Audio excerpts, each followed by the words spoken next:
नमस्ते बच्चों, my self Jaiswal sir. हम पढ़ रहे हैं class 10th science life processes.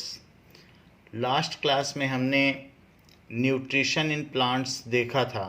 So nutrition in plants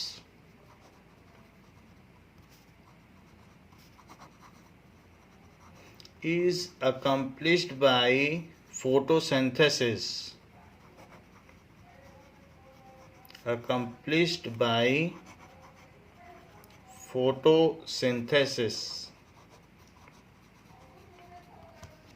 and the raw material which are used for photosynthesis are the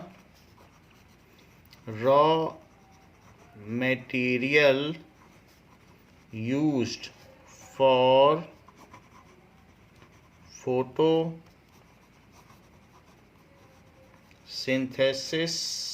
are CO2, water, along with sunlight and chlorophyll. Along with sunlight and chlorophyll. So ये चार चीज़ें चाहिए होती हैं किसी भी plant में nutrition के लिए। Now let us understand the process of nutrition in plants, that is making of food in plants. For that let us discuss the cross section of leaf. See, if we take a leaf and see its cross section, so we will see that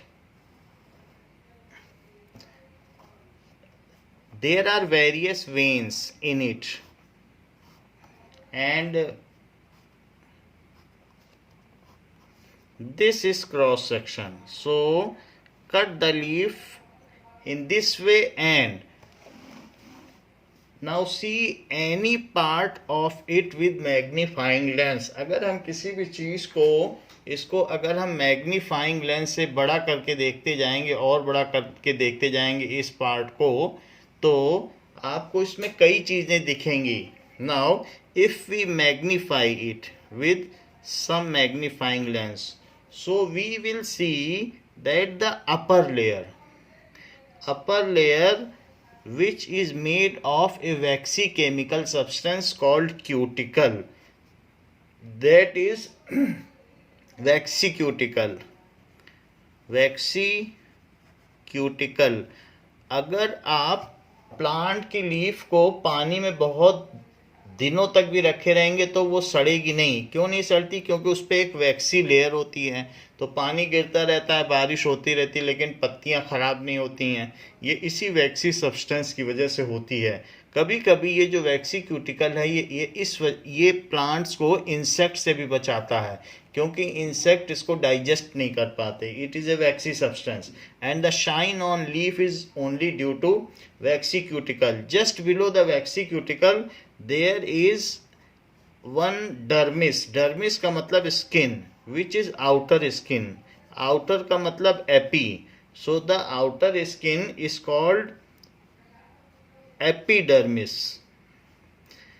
plant में तीन तरीके की skin होती है, epidermis, मीजोडर्मिस and endodermis. मीजोडर्मिस को hypodermis भी कहते हैं।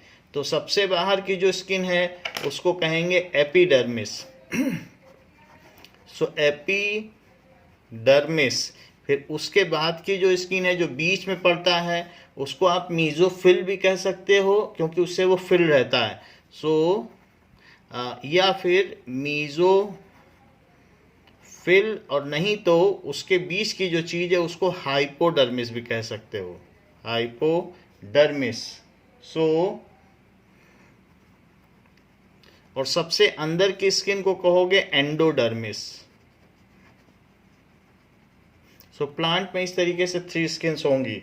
सो यहाँ पर ये दिखाया गया है कि ये एपिडर्मिस है जिसमें न्यूक्लियस भी है, and after that it is tightly packed.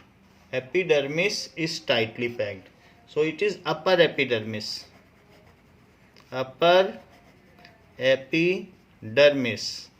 So the stem holds the leaf in such a way that the position of leaf is as it receives most of the sunlight falling on it. तो leaves की position अगर आप देखेंगे तो वो इस प्रकार से होती है, it is perpendicular to sun rays, ये ज़्यादातर सन रेज को अपने ऊपर गिरने देती है और रिसीव करती है। तो इस तरीके से ये जो लीफ है वो सन रेज को पूरा रिसीव करती है। और आफ्टर दैट यहाँ कुछ पैडी सब्सटेंस होगा। ये तो टाइटली पैक्ड है जिसको मीजोफिल भी कहा जा सकता है, और वो उसमें क्लोरोप्लास्ट होगा। क्लोरोप्लास्ट का क्या काम है? क्लोरोप्लास्ट का काम है कि ये देखिए, सो क्लोरोप्लास्ट को ही हम क्लोरोफिल कहते हैं। So there is a chloroplast stacked in it, तो दिस इज क्लोरोप्लास्ट।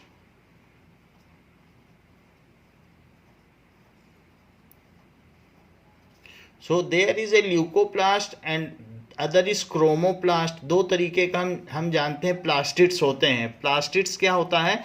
जो किसी भी प्लांट को कलर देते हैं, और ये एक प्लांट का सेल ऑर्गेनली है, प्लांट सेल में पार्ट होता है। तो प्लास्टिड दो तरीके का होता है, एक ल्यूकोप्लास्ट यानी कलरलेस, सो ल्यूकोप्लास्ट, और दूसरा क्या है?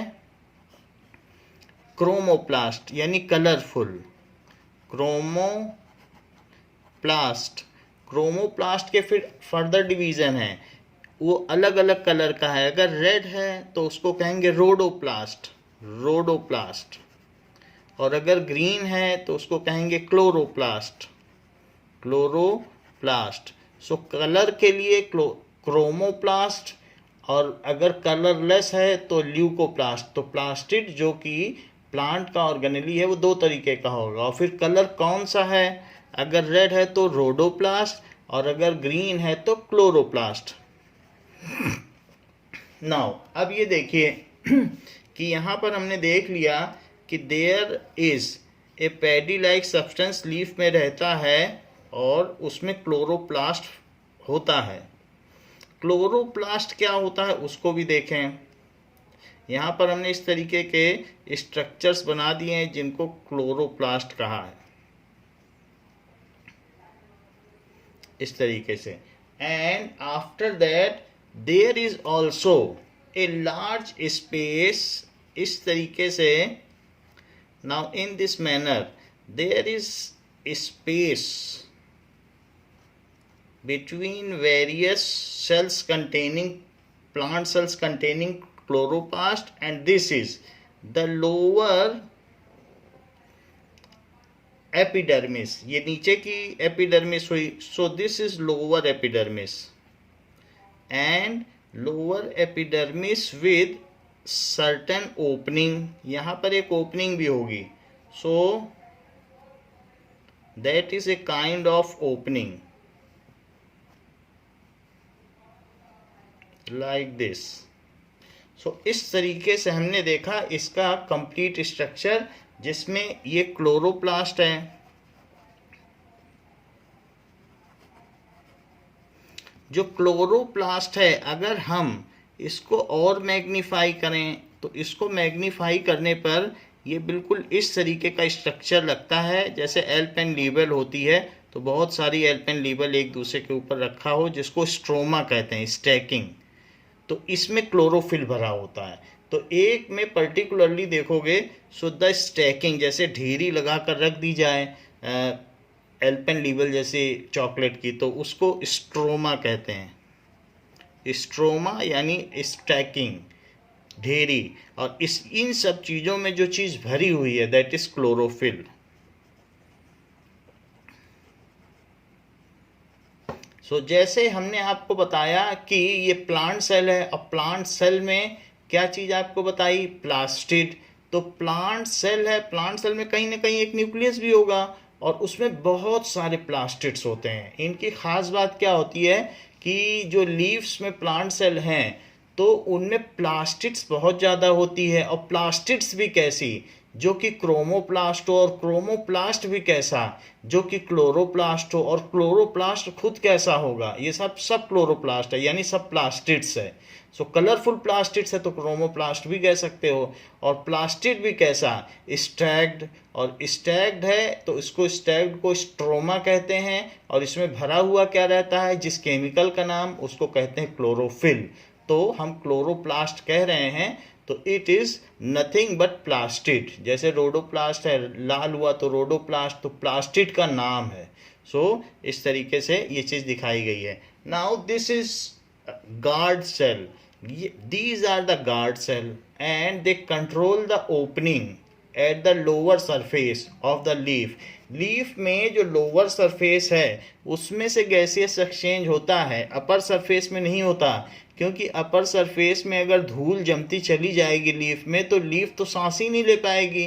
तो कभी भी जो नीचे स्टोमेटा होता है या ओपनिंग होती है जहाँ से गैसियस एक्सचेंज होता है तो वो लीफ की लोअर सरफेस पर होता है, अपर पर नहीं। ये बात ध्यान रखनी चाहिए, वरना डस्ट की वजह से प्लांट का सर्वाइवल नहीं हो पाएगा और गैसेस एक्सचेंजेस भी नहीं हो पाएंगे, और ना ही ट्रांसपीरेशन हो पाएगा, वाटर का इवेपरेशन।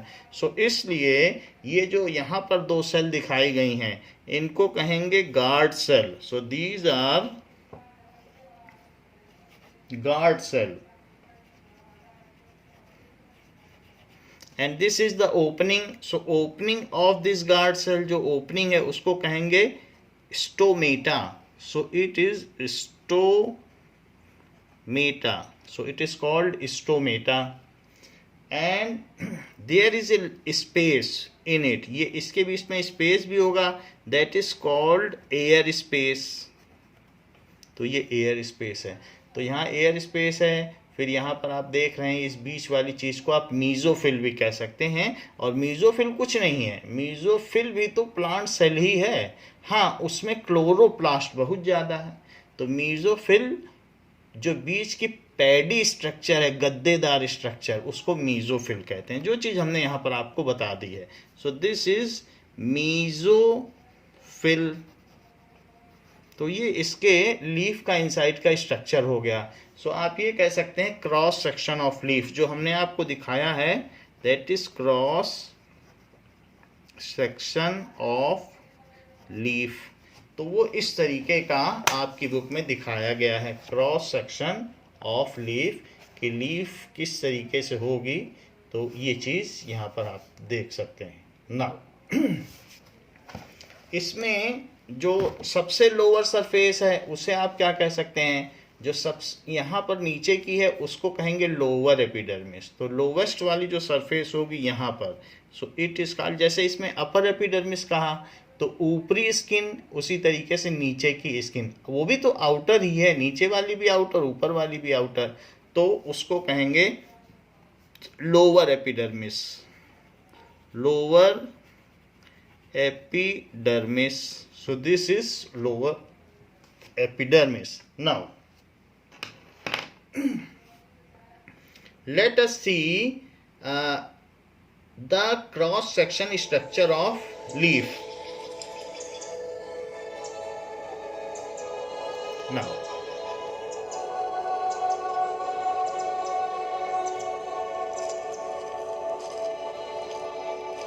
तो अगर हम लीफ में अंदर जाएंगे तो किस तरीके से हमें लगेगा।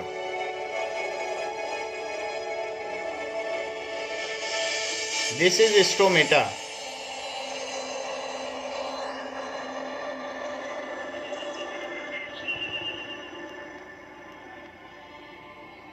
नाउ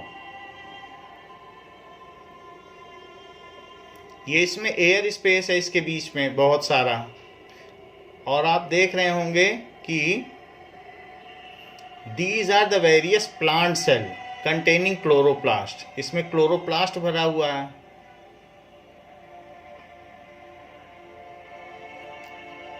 दीज आर द, ये जो ग्रीन कलर के हैं क्लोरोप्लास्ट हैं।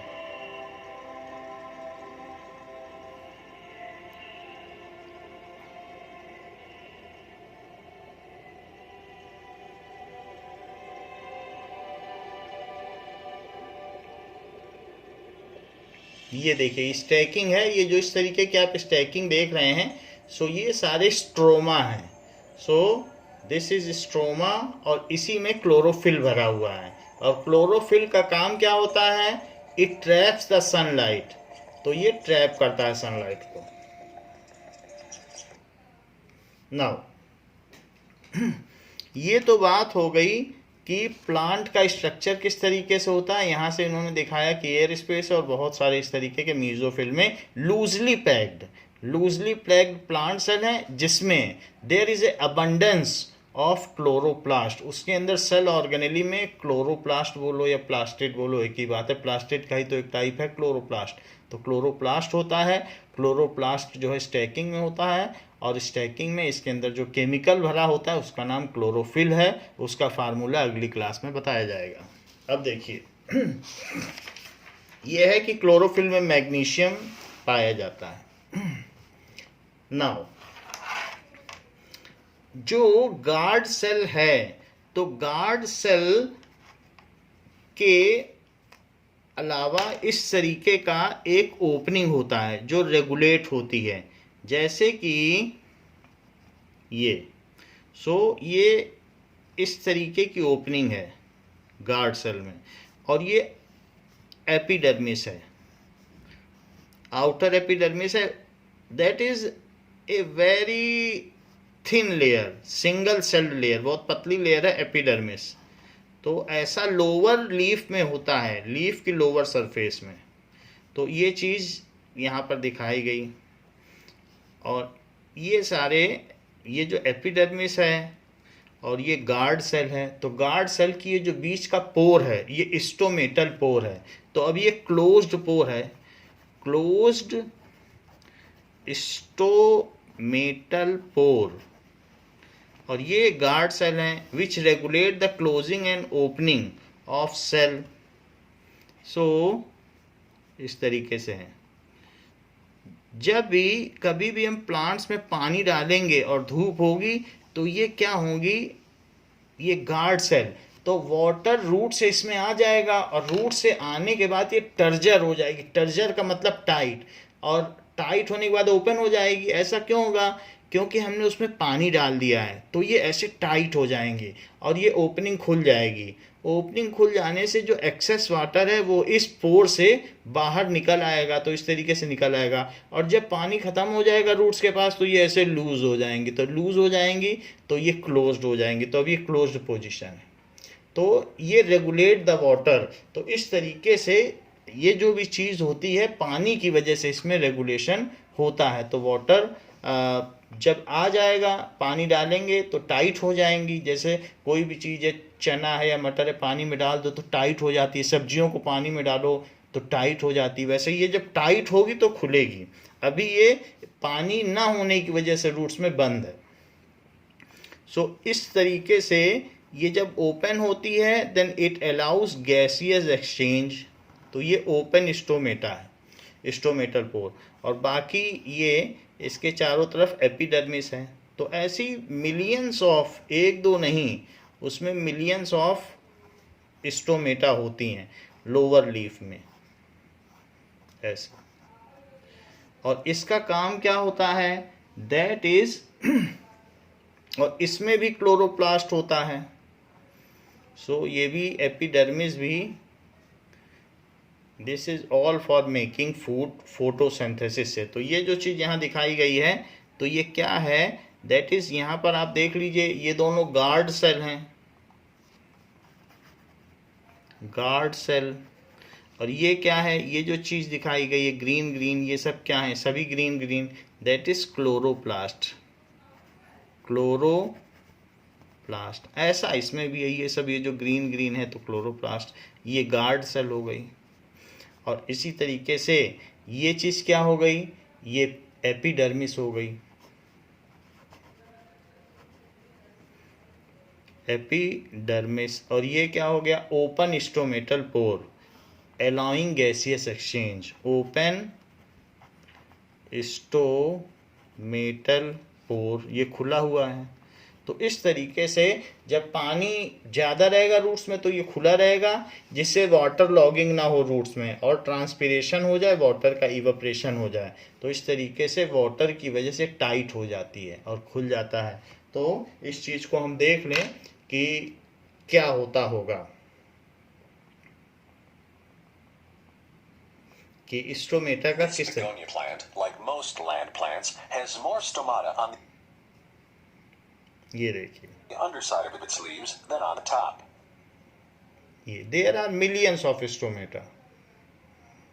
The stomata control transpiration as well as the exchange of gases within the plant.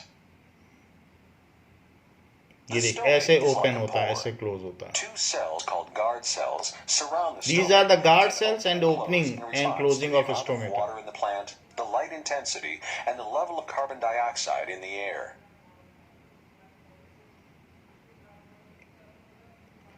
Now, Behind the stomata are air spaces. The amazing इसी process चीज of को जो leaf का photosynthesis. सेल है, cross section cell, उसको अलग Look around तरीके से in भी nature दिखाया is an गया है। absolute treat to our senses. We all enjoy the colors and fragrance of plants, but seem to forget about their important contribution. Plants are an absolute necessity for life on Earth. Transported to the stem, ये देखिए, held in the soil by the help of roots. So root से ये water लेते हैं, water ऊपर जाता है। And through the tiny tubes transported let us to see the the stem, gaseous exchange, कैसे गैसियस एक्सचेंज होता होगा। and then to the leaves. The stem holds the leaves in such a way that they absorb maximum energy from sunlight. A leaf is a very important part of the plant. Photosynthesis, the ultimate provider of food and oxygen, occurs in the leaf. A leaf consists of a flat, thin lamina, which is joined to the stem by a petiole. The flattened lamina provides large surface area for trapping sunlight.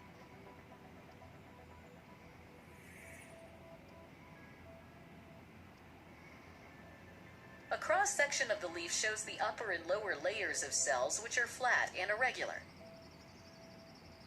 Below the upper layer is the layer of tightly packed cells. These cells have specialized organelles called chloroplasts.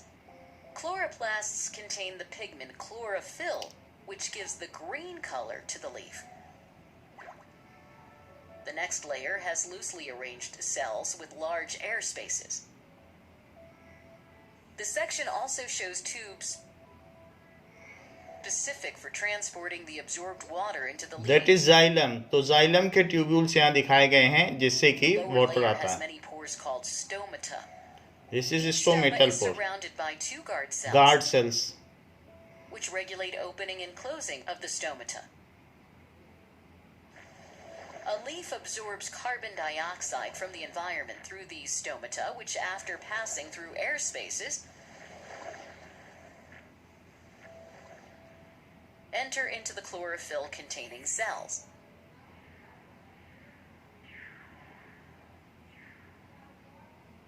Both water and carbon dioxide molecules are finally absorbed by the chloroplast.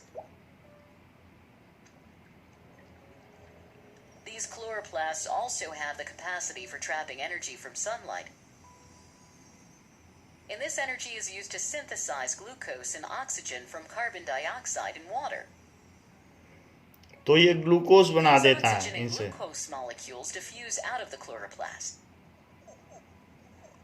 Glucose and oxygen बन जाती है। CO2 and water से Glucose is glucose and transported oxygen. through other specialized tubes to all parts of the plant, aiding in their growth. और ये phloem के through अंदर चला गया पूरे The oxygen प्लांट में। present in these air spaces diffuses out through the stomata. Oxygen बाहर निकल गई स्टोमेटा से। So, during photosynthesis, oxygen is given as the life-sustaining gaseous component of the atmosphere, while Now. glucose or food is transported to all. सो ये बात हमने देख ली कि किस तरीके से प्लांट में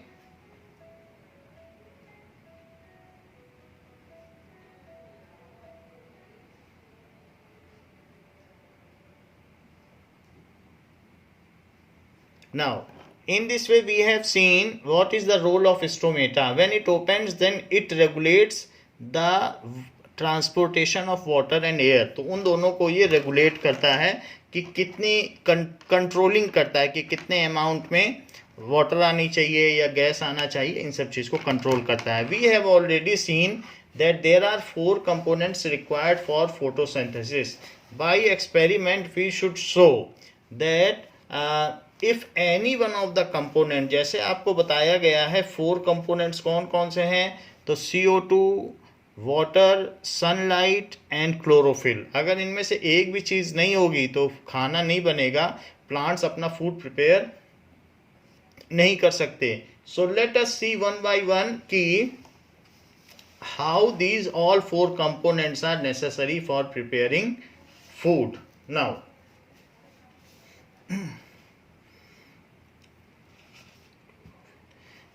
so first experiment ki show by an experiment that chlorophyll is necessary for preparation of food. तो पहला क्वेश्चन ये बनता है, show by experiment that chlorophyll is necessary for plants for preparation of food. Preparation of food. तो ये हमें बताना है. Let us take variegated leaf. तो पहला काम क्या है, steps to show that take a variegated leaf. Take variegated leaf. Variegated leaf जैसे मनी प्लांट में होती है, तो इस तरीके की लीफ ले लीजिए, वेरीगेटेड लीफ ऐसा. तो so take variegated leaf containing plant. उसको क्या कर लीजिए, containing plant. ऐसा प्लांट लीजिए जिसमें कि वेरीगेटेड लीफ हो, यानी कि थोड़ा पार्ट उसका येलो हो और थोड़ा पार्ट ग्रीन हो. तो जैसा वेरीगेटेड लीफ आपके बुक में दिया हुआ है, ऐसी लीफ आपको लेनी होगी. ये चीज़ ये वेरीगेटेड है कि कुछ कुछ पार्ट येलो और ऐसा, तो दिस ऐसा लेना है आपको. अच्छा, अब इसके बाद क्या करना है कि keep the plant in dark room for 3 days. पहले तो हमने इस तरीके का प्लांट लिया. And keep the planted pot, जो भी है या plant, keep plant in dark room. उसको डार्क रूम में रख दीजिए फॉर 2 to 3 days. उसको 2 to 3 days के लिए डार्क रूम में रखिए, फॉर 2-3 days. इससे क्या होगा, प्लांट हमें मालूम है लीफ में स्टार्च होता है, ये जो उसका फूड है वो कंटेन करता है कंडेंस फॉर्म में. तो अगर हम उसे डार्क रूम में रखेंगे तो जो लीफ का सारा स्टार्च है वो कंज्यूम हो जाएगा इमरजेंसी के लिए. अब उस लीफ में बिल्कुल भी पहले से प्रिपेयर्ड फूड नहीं है और it is free from all the starch. अब उसके अंदर में बिल्कुल भी फोटोसिंथेसिस हो नहीं पाई 3 दिन तक, तो इस वजह से सारा स्टार्च ख़त्म हो गया. Now again keep the plant for few hours in sunlight. Keep again plant for 6 hours in sunlight. तो उससे क्या होगा कि पहले तो हमने उसे डार्क रूम में रख दिया तो उस पूरी लीफ का स्टार्च कंज्यूम हो गया. अब जब हमने सनलाइट में रखा तो जो पार्ट ग्रीन था, जो उस वेरीगेटेड लीफ का, वही भोजन बना पाया, वही फूड बना पाया. और जो येलो पार्ट था उसमें स्टार्च नहीं बन पाया, क्योंकि that part does not contain chlorophyll, उसमें क्लोरोफिल था ही नहीं। तो जो प्लांट का जो पार्ट जिसमें क्लोरोफिल होता है वही फूड बना पाता है। तो ग्रीन ग्रीन पार्ट ने फूड बना लिया। मान लीजिए जैसे कि ये लीफ है, तो इस लीफ में जो जो ग्रीन पार्ट है तो वो ग्रीन पार्ट क्या करेगा, तो ग्रीन पार्ट इसमें कुछ कुछ पार्ट ग्रीन है, बाकी पार्ट येलो है। तो जो ग्रीन पार्ट है वो क्या करेगा, that will make food, but जो अदर पार्ट है येलो कलर का, that can not prepare food अगर हम सनलाइट में रखेंगे। नाउ इसके बाद अब plug the leaf A variegated leaf from such plant, उसी प्लांट में से वेरीगेटेड लीफ जो चकत्तेदार लीफ है उसको तोड़ लो। प्लक ए वेरीगेटेड लीफ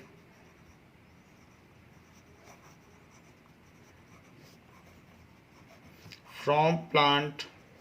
ध्यान रहे इसमें हमने इसको फोटोसिंथेसिस करने के लिए 6 आवर रखा था, तो यहीं स्टार्च है, क्योंकि सबसे पहले इसको इमरजेंसी रूम में रखा, डार्क रूम में, तो सारा स्टार्च खत्म हो गया। पहले इसमें स्टार्च यहाँ भी रहा होगा पूरे में, लेकिन कभी ये प्लांट इमरजेंसी में आया ही नहीं, तो वहाँ का स्टार्च बना ही रहा। लेकिन जैसे ही हमने डार्क रूम में रखा तो वो सारा स्टार्च जो पूरी लीफ में था वो कंज्यूम हो गया, और उसके कंज्यूम होने के बाद हमने इसको जब सनलाइट में रखा तो यहाँ फ्रेश स्टार्च बना। क्योंकि जो प्लांट्स हैं वो जितना खाना बनाते हैं उसका 10% ही यूज़ करते हैं, तो there is a fair chance कि यहाँ भी स्टार्च रहा होगा। इसीलिए हमने इसको डार्क में रखा कि वो सारा स्टार्च कंज्यूम हो जाए प्लांट के इमरजेंसी फूड के तौर पर, और फ्रेश स्टार्च बने। तो इस तरीके से हमने सनलाइट में रखने के बाद इसको प्लग कर लिया। And mark the region which is green, उसको किसी मार्कर पेन से उसको मार्क कर लीजिए। नाउ इसको mark the region of green part on tracing paper. जैसे एक ट्रेसिंग पेपर के नीचे पत्ती रखी और इस लीफ का जहाँ जहाँ ग्रीन है उसको उसमें ट्रेस कर लो, लीफ का शेप भी ट्रेस कर दो ऑन ट्रेसिंग पेपर। तो हमको ये पता रहेगा कि कहाँ कहाँ ग्रीन था, तो उसको ट्रेसिंग पेपर पे हमने ट्रेस कर लिया। Now dip the leaf in boiling water for few minutes. ऐसा हम क्यों कर रहे हैं, dip the leaf in boiling water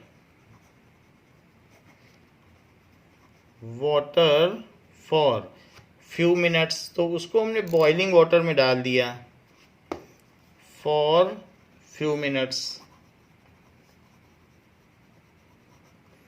to remove waxy cuticle, to remove जो उसके ऊपर वैक्सी सब्सटेंस है उस क्यूटिकल को हटा दिया, क्यूटिकल। नाउ इसके बाद क्या करना है, जब आपने इसमें से वैक्सी क्यूटिकल को हटा दिया, नाउ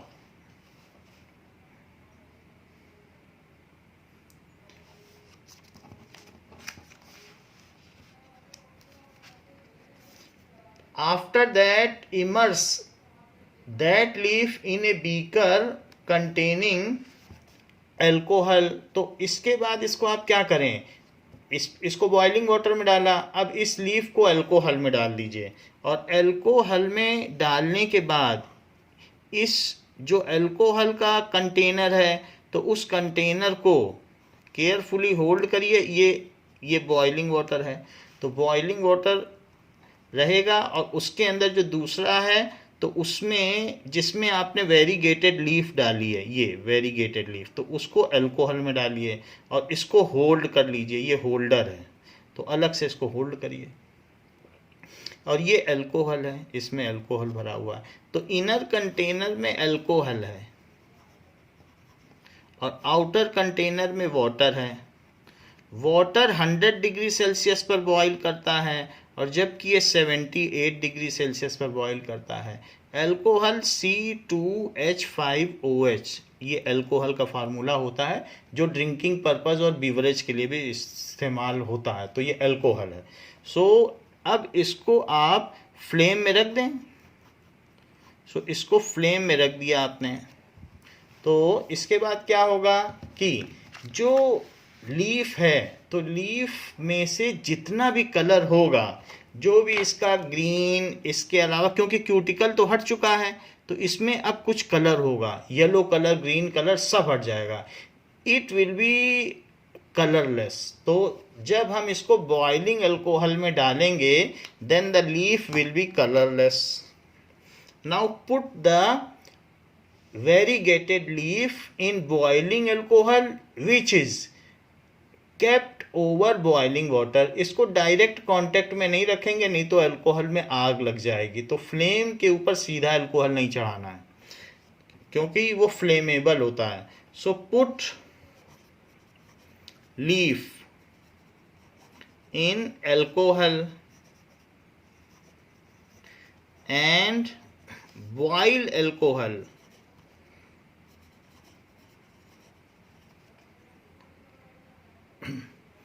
keeping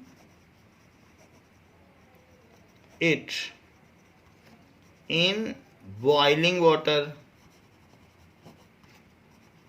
ऐसा करने से क्या होगा? The leaf will become colorless। The leaf will become colorless। तो वो कलरलेस हो जाएगी, कलरलेस ही होगी, उसका स्टार्च नहीं जाएगा, ये इसका सारा कलर चला जाएगा, बिल्कुल ट्रांसपेरेंट हो जाएगी। कभी आपने पीपल के पत्ते को देखा है जिसमें सिर्फ वेन्स दिखती हैं और ऊपर का सब निकल जाता है? तो ऐसे ही लीफ का सारा कलर निकल जाएगा और उसके अंदर खैर एक स्टार्च की भी लेयर होगी और वेन्स भी होगी, तो वो कलरलेस हो जाएगी। अब उसके बाद आप क्या करें? Now it becomes colourless and put few drops of iodine over this leaf. आपको मालूम है कि स्टार्च जो जैसे रिवाइव होता है या चावल है, चावल में स्टार्च है, उसमें आयोडीन डालें। आयोडीन हमने आपको दिखाया भी है कि पर्पल कलर का होता है, और उसको अगर आयोडीन को आप स्टार्च पर डालेंगे तो आयोडीन सोल्यूशन को डालने के बाद वो डीप ब्लू कलर का सोल्यूशन हो जाएगा। स्टार्च का कलर ही चेंज हो जाएगा। तो वो जब आप क्लासरूम में आएंगे तो हम आपको करके भी दिखा देंगे कि when we put iodine, otherwise YouTube में भी आप देख सकते हैं कि when iodine is put over starch solution, हम अलग से भी वीडियो दिखा देंगे। तो जब भी स्टार्च में या राइस में आयोडीन डाला जाता है या राइस वाटर में डाला जाता है तो पूरा राइस वाटर ब्लू हो जाता है। तो when we put iodine over starch, starch क्या है? ये प्लांट का स्टोर फूड है, तो वो ब्लू हो जाएगा। तो क्या आपको मालूम है कि जब आपने इसको सनलाइट में रखा था तो कहाँ कहाँ स्टार्च बन गया था? जो ग्रीन पार्ट है वहीं वहीं स्टार्च बना था। तो इसलिए now put the variegated leaf in iodine solution. Now leaf colourless हो गई। नाउ पुट द, अब ये लीफ में वेरिएशन नहीं रह जाएगा, बस अब सब कुछ तो हट गया, कलरलेस लीफ हो गई। Leaf in iodine solution. So iodine solution, the region which was earlier green now become deep blue। The region which was earlier, जो पहले ग्रीन था वो अब कैसा हो जाएगा? अर्लियर ग्रीन,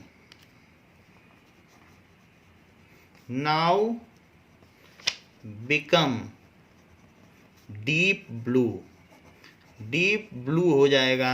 जैसे कि जो हमने एक लीफ ली थी तो लीफ में ये दिखाया था कि इस तरीके की लीफ थी और इसमें कुछ रीजन जहाँ जहाँ पर ग्रीन ग्रीन कलर था तो वो ग्रीन ग्रीन कलर की जगह अब ब्लू कलर हो जाएगा। ऐसा क्यों हो जाएगा? तो ये पुरानी लीफ है तो उसका ऐसा कलर था, और जो नई लीफ है तो वहीं वहीं पर ब्लू कलर हो जाएगा। तो ऐसा क्यों हो जाएगा? This is the change in colour. अब इस तरीके से इसमें चेंज आ जाएगा। Why it is so? It shows that the part which was green has done photosynthesis and made starch. So this shows कि वहाँ पर स्टार्च प्रेजेंट था और जिसको आयोडीन ने ब्लू कर दिया है। इससे क्या पता चलता है? This shows that the green part of plant has done photosynthesis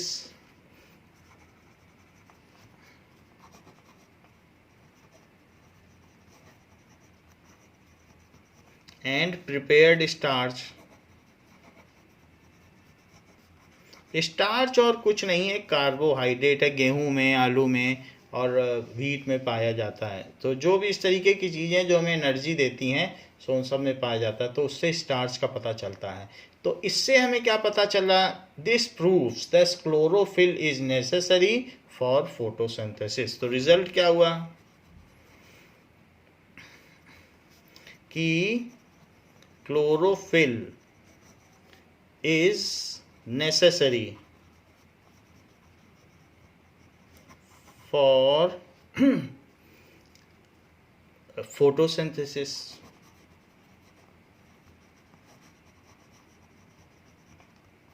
ये चीज है।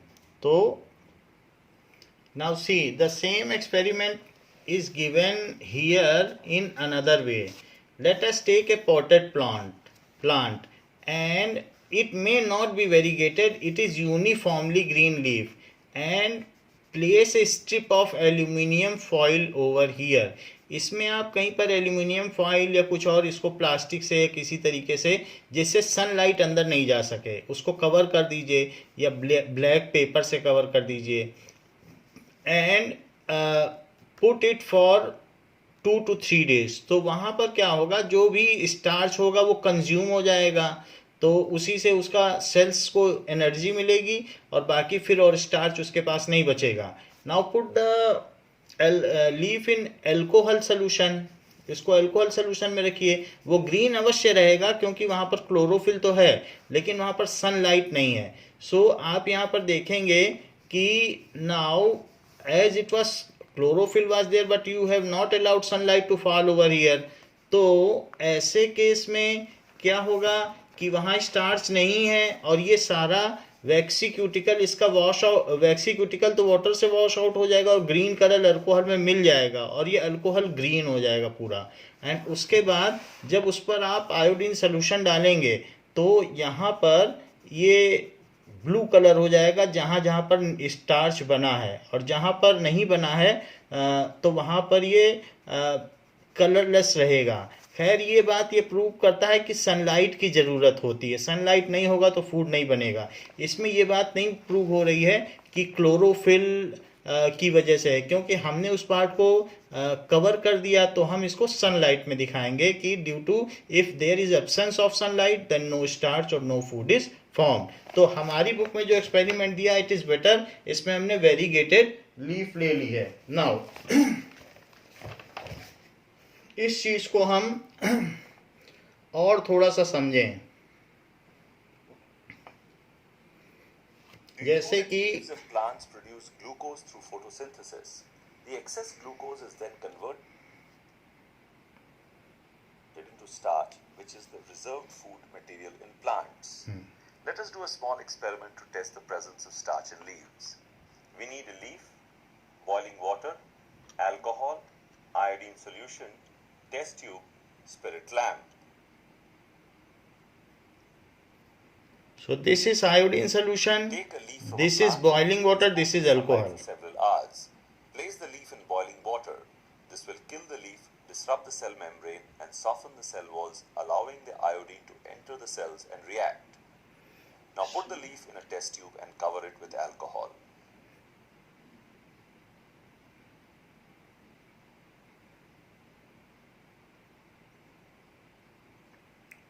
So it is covered with alcohol. The boiling point of alcohol is 78 degree Celsius. वैक्सीक्यूटिकल इसका हट चुका है, अब इसे अल्कोहल में डाला गया है।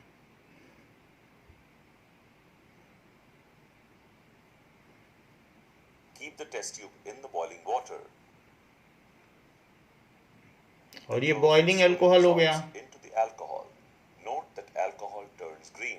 ये ग्रीन हो जाएगा, सारा कलर इसका निकल जाएगा. Removal of chlorophyll will help us observe the color change of iodine clearly. ये देखिए अल्कोहल ग्रीन हो गया है. Place the bleached leaf in a petri dish. Pour iodine solution over it.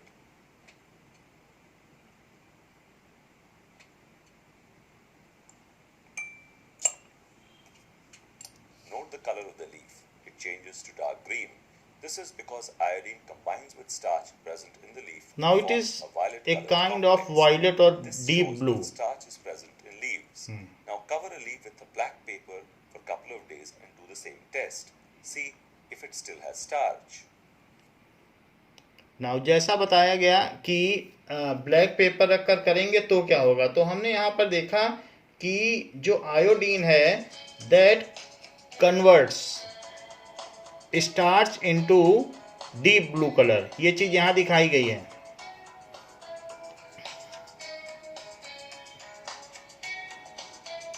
This is starch और iodine solution. This is iodine solution.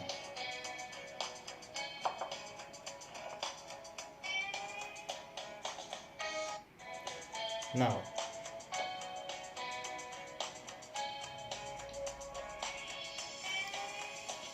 this is starch.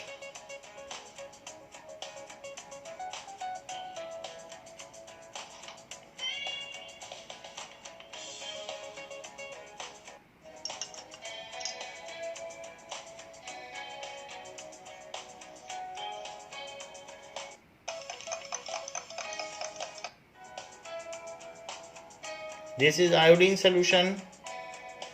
इससे gargle भी किया जाता है जब टॉन्सिल्स हो जाते हैं. So with a dropper put some drops of iodine in starch.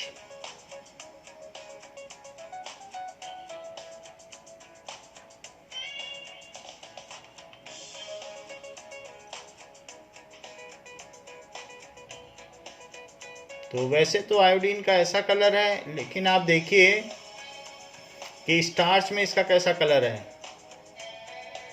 This is the original colour of iodine.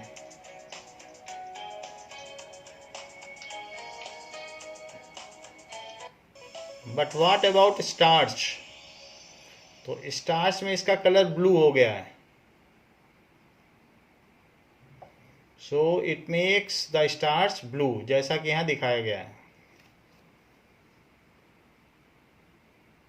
Now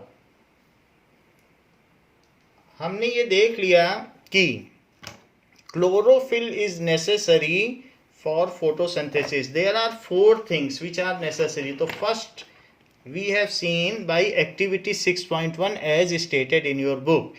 Now question आता है, prove that carbon dioxide is necessary for photosynthesis. Prove that CO2 is essential for photosynthesis in plant. Photosynthesis in plants. तो ये चीज हमें prove करनी है कि photosynthesis के लिए CO2 चाहिए. Now take 2 bell jar flask. Bell jar का मतलब क्या होता है? It is inverted flask of bigger size. ऐसा होता है एंड हैवियर भी होता है. तो बेल जार ले लीजिए और put 2 potted plants of nearly same size in it. तो नियरली आइडेंटिकल एक जैसे प्लांट हो उसको ले लें. एंड नाउ इस तरीके से, और इसमें एक पॉटेड प्लांट में ये, और इसमें भी एक पॉटेड प्लांट ले लें.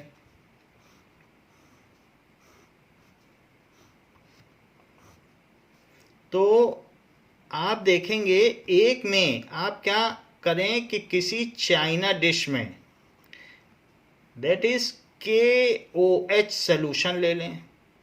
KOH solution. तो जब आपने ये inverted bell jar लिया था, that is bell jar, जो बेल जैसा हो तो उसको कहते हैं बेल जार. तो उसके ऊपर यहाँ पर एक सम सपोर्ट रहता है जिससे आप इसे उठाकर देख सकें. तो बेल जार में जो CO2 थी तो वो CO2 KOH से रिएक्ट कर गई और KOH प्लस इसके अंदर जितनी भी CO2 थी उसने रिएक्शन करके K2CO3 बना दिया और प्लस वाटर बना दिया. तो सारा CO2, it is KOH is absorber of CO2. तो जितनी भी CO2 थी देयर इज नो CO2. अब इसमें कोई CO2 बची नहीं. No carbon dioxide. Though there is sunlight falling on it, though the plant is green, its leaf is green, and though there is water in it. इसमें water भी है क्योंकि जो रूट्स हैं उनमें पानी भी है, सब कुछ हो रहा है. Other essential elements are there, water भी हमने डाल रखा है, सनलाइट भी है, ग्रीन भी है, लेकिन CO2 नहीं है. अब CO2 ना होने की वजह से जो अदर प्लांट था उसको 1 वीक तक रखे. तो 1 वीक तक रखने के बाद उसमें एक्स्ट्रा फ्लावर्स आ गए और एक्स्ट्रा लीव्स आ गई, लेकिन इसमें कुछ उतनी ग्रोथ नहीं हुई. तो ऐसा क्यों नहीं हुआ? क्योंकि इसमें हमने KOH सोल्यूशन रख दिया था. तो उसने K2CO3 that is potassium hydroxide ने पोटेशियम कार्बोनेट बना दिया. पोटेशियम कार्बोनेट और ये पोटेशियम हाइड्रोक्साइड है. तो इस तरीके से हमने देखा there is a speedy growth in other plant kept in bell jar where CO2 is present. CO2 present है और यहाँ CO2 absent है. And here apply some wax so that there is no CO2 should enter from outside to inside. Otherwise keep it over some smooth surface so that it is in intact with the surface. तो बाहर से कुछ आना नहीं चाहिए CO2.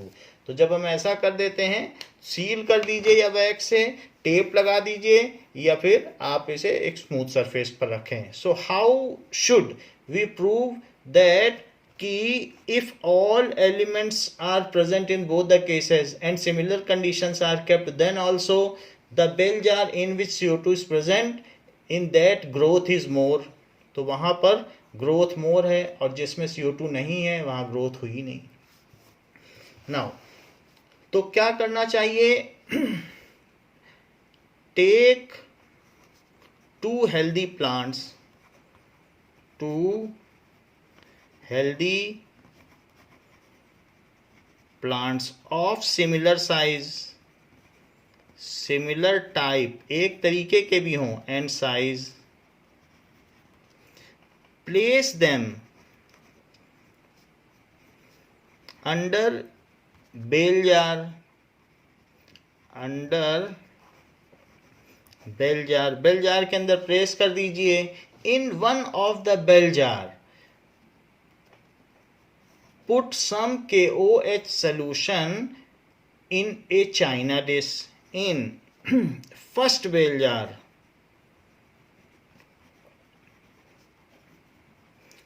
put KOH solution in china dish. तो China dish में आप क्या करें? सम KOH सोल्यूशन पुट कर दें. It absorbs KO2 of that bell jar and उसमें से क्या करेगा? It will absorb all CO2 of that bell jar and form K2CO3 and water. ये बना देगा. While in other bell jar CO2 remain present. While in other bell jar CO2 is present. Leave both the plant for 1 week. तो leave both the plant in sunlight for 1 week. We will observe that there is a growth in second plant is seen in comparison to first. We observe that there is a growth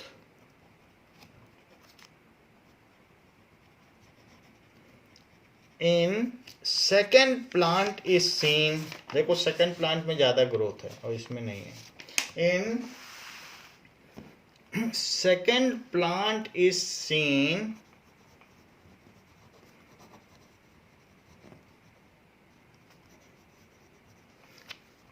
in comparison to first.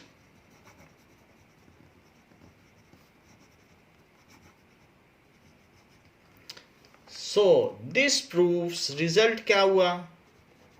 This proves that CO2 is necessary for photosynthesis and growth of plant. This proves that CO2 is necessary for photosynthesis of plant. Prove that sunlight is necessary for photosynthesis. Prove that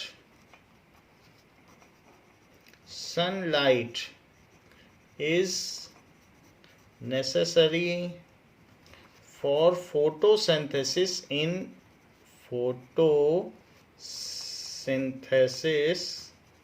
plants. सिद्ध करिए कि पौधों में प्रकाश संश्लेषण के लिए सूर्य के प्रकाश की आवश्यकता होती है. So experiment.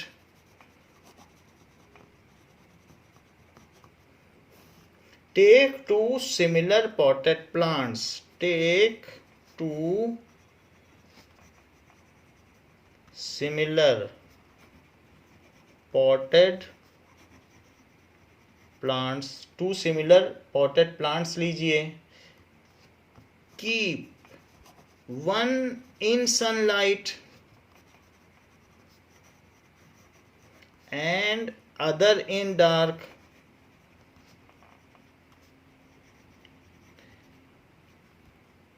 Keep watering both time to time. Keep watering both time to time. After 1 week,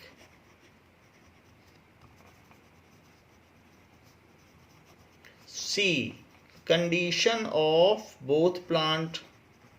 Condition of both plants. The plant which was kept in sunlight shows growth. The plant which was kept in sunlight shows growth, while other one which was in dark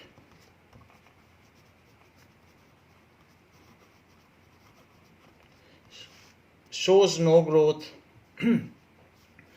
So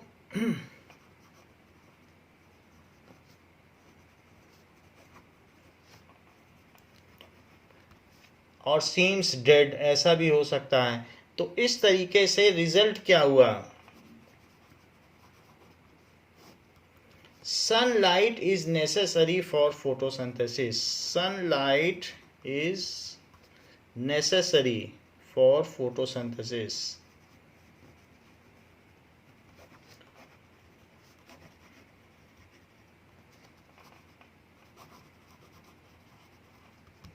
बात कही गई है show that water is necessary essential for photosynthesis. 4 चीज हैं for photosynthesis.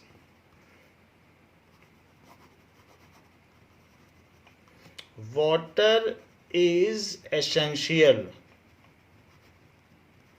Show it by an experiment. Show it by an experiment. Now,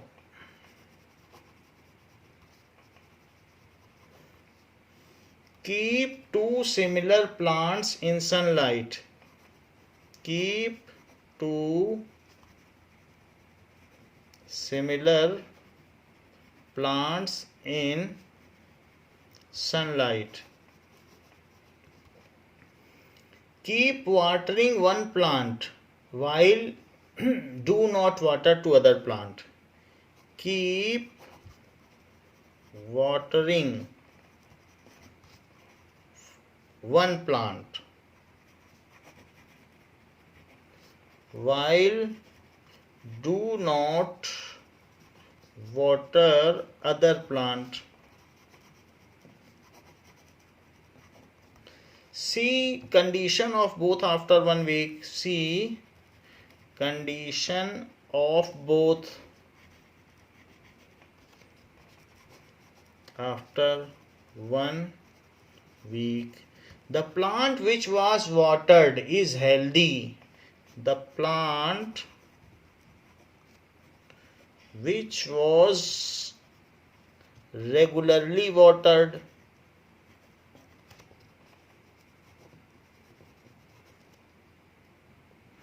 is healthy and shows growth,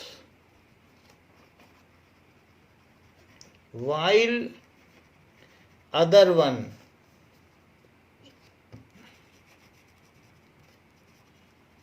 is wilting. वो seems dead और wilting होगा, seems dead। तो इस तरीके से जो रिजल्ट क्या हुआ, water is necessary for photosynthesis, necessary for photosynthesis. तो इस तरीके से हमने 4 चीज़ें देख ली कि कैसे प्लांट को वाटर की ज़रूरत है, सनलाइट की ज़रूरत है, क्लोरोफिल की ज़रूरत है और साथ ही साथ CO2 की ज़रूरत है। So this was all about कि प्लांट्स में न्यूट्रिशन कैसे होता है। तो बच्चों इस क्लास के लिए इतना ही, इसके आगे आपको नेक्स्ट क्लास में बताएंगे। थैंक यू बच्चों।